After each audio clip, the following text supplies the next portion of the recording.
All India radio और राष्ट्रसभा के analysis में आप सबों का स्वागत है। अगर ऑल इंडिया रेडियो के अंदर न्यूज़ की बात करें तो एक भी इम्पोर्टेंट न्यूज़ नहीं है। नेक्स्ट साइंस मॉनिटर आया है, डिस्कस करेंगे, बहुत अच्छे पॉइंट्स है। नेक्स्ट देश देशांतर के अंदर स्टॉकहोम कन्वेंशन के बारे में बात की गई है, डिस्कस करेंगे। नेक्स्ट जो बात की गई है वो ऑटोमोबाइल सेक्टर मैन्युफैक्चरिंग को किस तरह से आगे बढ़ाया जाए, 2-3 पॉइंट्स हैं, डिस्कस करेंगे। तो चलिए डिस्कशन स्टार्ट करते हैं। पहली न्यूज़ जो है साइंस मॉनिटर की, आपको याद होगा 4-5 दिन पहले हमने किया था डिस्कस इसको कि 2020 का नोबेल प्राइज़ जो है मेडिसिन में, यहाँ पर 3 नाम आप देख सकते हो। एक सेकंड, कलम किधर चला गया? हाँ, यहाँ पर 3 नाम आप देख सकते हो, हार्वरी, अल्टर, माइकल ह्यूंगटन और चार्ल्स एम राइस। राइस से याद रख सकते हो, ह्यूंगटन और अल्टर आदमी है। इस तरह से जो है मेडिसिन में दिया गया। और हेपेटाइटिस सी, बहुत इंपॉर्टेंट क्वेश्चन बनता है हेपेटाइटिस सी, और यूपीएससी ने 2 साल पहले 2018 में हेपेटाइटिस सी से क्वेश्चन भी पूछा है, आपको याद दिलाओ तो। ये चलते हैं नेक्स्ट पॉइंट पे। ये रोजर पेनरोज ब्रिटेन का, रेनहार्ड गेंजल जर्मनी का और एंडिया ग्रेज है। ये जो है सो इन्होंने जो है सो नोबेल प्राइज़ जीता है फिजिक्स में।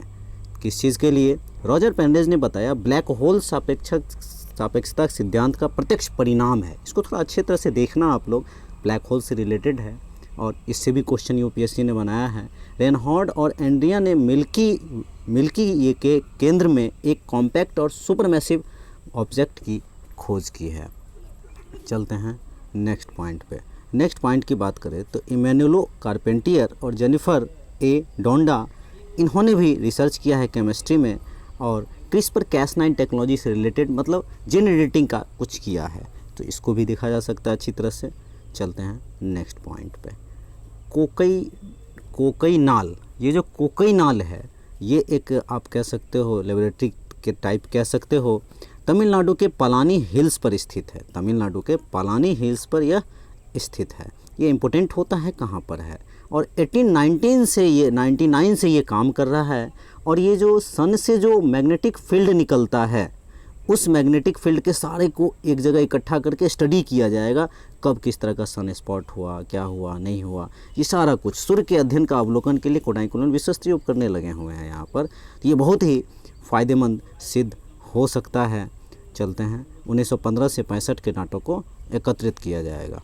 चलते हैं नेक्स्ट पॉइंट पे। नेक्स्ट पॉइंट में एक और बात कही गई है कि यहाँ पर जो है पराग कीटों के इकोसिस्टम, मतलब ये जो मधुमक्खी बीज जो हम लोग जिसको बोलते हैं, जहाँ जहाँ पॉल्यूशन पे जाते हैं ये, मतलब जिस पॉल्यूशन वाली जगह पे इसकी क्षमता कम होती जा रही है। तो क्या पॉल्यूशन में जाने की क्षमता, ये तो कॉमन सेंस है, वैसे भी कम होता है। जॉइंट एशियन मधुमक्खी कर्नाटक राज्य में 687 किस्म के पौधे पर इस पर रिसर्च किया गया और इस तरह की बातें कही गई। वही बात सेम नॉर्मल पॉइंट है। चलते हैं नेक्स्ट पॉइंट पे। नेक्स्ट पॉइंट की बात करें तो स्टॉकहोम कन्वेंशन। पहले तो स्टॉकहोम कन्वेंशन को समझेंगे और सारे पॉइंट्स। एक्चुअल में 7 पॉल्यूटेंट्स को बंद किया है गवर्नमेंट ने। अब देखो 7 पॉल्यूटेंट्स को बंद करने का मतलब यहाँ पर एक शब्द है परसिस्टेंट ऑर्गेनिक पॉल्यूटेंट, इनको बंद किया है। इसमें असल में 28 के आसपास होता है।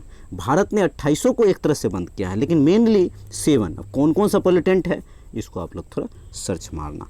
असल में यहाँ क्या होता है, अगर कोई भी रासायनिक पदार्थ बायोडिग्रेडेबल ना हो तो उसको बंद किया जाता है, रोका जाता है। लेकिन विडंबना ये है कि बहुत सारे डेवलप्ड कंट्री ऐसे हैं जो इनको रोकने के लिए तैयार नहीं है। वो कहते हैं कि हमारे यहाँ इसका अल्टरनेट अवेलेबल नहीं है, लेकिन भारत ने एक अलग तरह का एक डायमेंशन सेट किया है। अब स्टॉकहोम कन्वेंशन के बारे में 1995 में ये शुरुआत आया और 2001 में सबने हस्ताक्षर किया और 2004 से जो है यह प्रभावी हो गया। यूनाइटेड नेशन एनवायरनमेंट प्रोग्राम जो है UNEP, यहाँ से ये स्टार्टिंग होता है और यहाँ से जो है सो इसमें 4 प्रमुख देश हैं जिन्होंने रेटिफाई नहीं किया है। जानना जरूरी है, USA नहीं किया है, इटली नहीं किया है, मलेशिया नहीं किया है, इजराइल नहीं किया है। मिनिस्ट्री ऑफ एनवायरनमेंट फॉरेस्ट का ये इनिशिएटिव बहुत ही अच्छा कहा जा सकता है। यहाँ पर क्या है, पर्यावरण के साथ साथ अर्थव्यवस्था को भी लेके चलना है। दोनों को प्रभाव कम हो, कीटनाशक का उपयोग भी कम हो, उद्योगों में इसका उपयोग होता है, जिसे बंद करना बहुत मुश्किल है। जैसे नुकसान क्या क्या हो सकता है, रिप्रोडक्टिव सिस्टम पे नुकसान हो सकता है, ट्यूमर हो सकता है, नर्वस सिस्टम को नुकसान हो सकता है, मानव जीव जंतु को नुकसान हो सकता है, और भी बहुत सारे नुकसान हो सकते हैं। हालांकि चाइना जो है so green house emission gas जो है सो बहुत ज़्यादा करता है, लेकिन फिर भी वो रुकने का नाम नहीं लेता है। ब्राज़ील और ऑस्ट्रेलिया में फायर आग बहुत ज़्यादा लगता है। और 2015 में जो SDG 17 जो अपनाया गया, ये भी तो कहीं ना कहीं इसी सब का एक पार्ट है। अब देखो, भारत ने रिन्यूएबल एनर्जी में बहुत अच्छा काम किया है। हमारे देश ने जो काम किया है इस 7 पॉल्यूटेंट्स को बंद करके, काबिले तारीफ़ है, कोई शक नहीं है। R&D करने की ज़रूरत है। सेंट्रल पॉल्यूशन कंट्रोल बोर्ड या स्टेट पॉल्यूशन कंट्रोल बोर्ड को साथ आकर के इनको और ऑटोनॉमी दे करके इसको लागू करने की ज़रूरत है, ताकि हमारे झील, तालाब वगैरह स्वच्छ रह सकें, हमारा पर्यावरण स्रोत स्वच्छ रह सके, हमारा इकोनॉमी बढ़े। तो ये सारी बातें कई अच्छा आर्टिकल है, एक आंसर स्टॉकहोम कन्वेंशन के ऊपर बनता है। और आपसे मेरा सवाल या ऐसे बोल बता रहा हूँ, हालांकि कल मैं बता ही दूंगा। स्टॉकहोम जो 7 पॉल्यूटेंट्स को बंद किया है स्टॉकहोम कन्वेंशन के तहत भारत ने, वो कौन कौन से पॉल्यूटेंट हैं, यहाँ से क्वेश्चन बनते हैं। चलते हैं नेक्स्ट पॉइंट पे।